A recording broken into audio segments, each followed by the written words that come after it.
Update naman tayo sa lagay ng panahon mula sa ating ka-weather BNC resident meteorologist Benison Estareja. Benison. Willard, isang maulang Labor Day ang sumalubong sa Mindanao at Palawan habang maaraw na panahon naman ang naranasan sa Visayas and the rest of Luzon dahil pa rin sa easterlies. Ngayong Biyernes po pumalo sa 40 degrees or higit pa ang naramdamang init sa 47 na lugar sa Luzon, Visayas at Mindanao, kabilang na ang Dumangas, Iloilo with 45 degrees, highest po yan for today. Sinundan ng Virac, Catanduanes at marami lugar pa sa may Luzon down to Mindanao. Bukas, araw ng Sabado, posible pa rin umabot sa delikadong antas na 42 to 44 degrees Celsius ang heat index. Dito po sa may Dagupan, Pangasinan, malaking bahagi ng Northern and Central Luzon, habang dito naman sa may Quezon City, hanggang 40 degrees Celsius ang mararamdamang init po by tomorrow.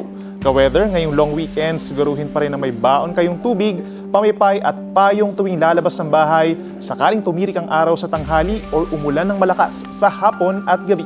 Sa weather forecast ng Pag-asa ngayong weekend, sa Luzon po may daraang mahina hanggang katamtamang ulan dahil po sa easterlies.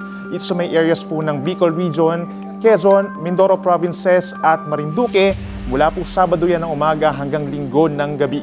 Kaya wag pong kalimutan pa rin ang payong. Sa Northern and Central Luzon naman, kabilang na rin ng Metro Manila at natitirang bahagi ng Calabarzon, patuloy ang maaraw at mainit na panahon sa Sabado at Linggo, maliban na lamang sa mga saglit na kaulapan at pag-ulan, lalo na po dito sa may Ilocos Provinces, La Union at Cordillera Region.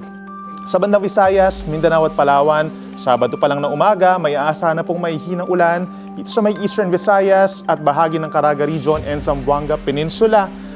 Dahil po yan sa easterlies, habang pagsapit ng hapon at gabi, mas lalakas pa ang mga pag-ulan sa Kalakhang, Mindanao, gayon din sa may natitirang bahagi ng Visayas, possible naman yung mga light to moderate rains maging sa lalawigan ng Palawan simula po Sabado ng hapon. Ka-weather, mag-ingat po sa mga biglaang buhos ng ulan na maaaring magdulot ng flash floods or landslides. Habang sa araw naman ng Linggo, may mga lugar pa rin na uulanin dahil sa easterlies, gaya ng Eastern Visayas at Palawan sa umaga at Western Visayas, Negros Island Region at halos buong Mindanao mula Linggo ng tanghali hanggang Linggo ng gabi.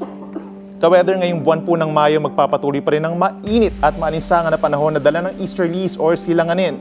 However, di tulad nitong Abril, mas dadalas na po ngayong Mayo yung mga thunderstorms or pagkidlat pagkulog tuwing hapon or gabi, lalo na for the last 2 weeks po ng buwan ng Mayo, patungo sa panahon ng wet season or tag-ulan. At bagamat wala pa tayong aasahang sama ng panahon this weekend, ngayong Mayo po posible pa rin ang mga low pressure area at bagyo na 1 hanggang 2 sa loob ng Philippine Area of Responsibility. Ayon sa Pag-asa, madalas lumalapit or naglalandfall po dito sa may Eastern Visayas or Bicol Region ang mga bagyo na pumapasok ng PAR tuwing buwan ng Mayo. Saka ito magre-recurve or lilihis ng direksyon palayo po sa ating kalupaan dito sa may North Philippine Sea. Ang mga susunod na pangalan ng mga bagyo na papasok ng PAR ay Kaloy at Domeng, pangatlo at pang-apat na bagyo ngayong 2026.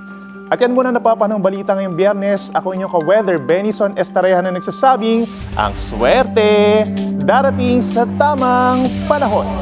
Manatiling nakatutok sa Bilyonaryo News Channel. Sumubaybay sa aming social media accounts at mag-subscribe sa aming YouTube channel para sa mga eksklusibong balita at storya.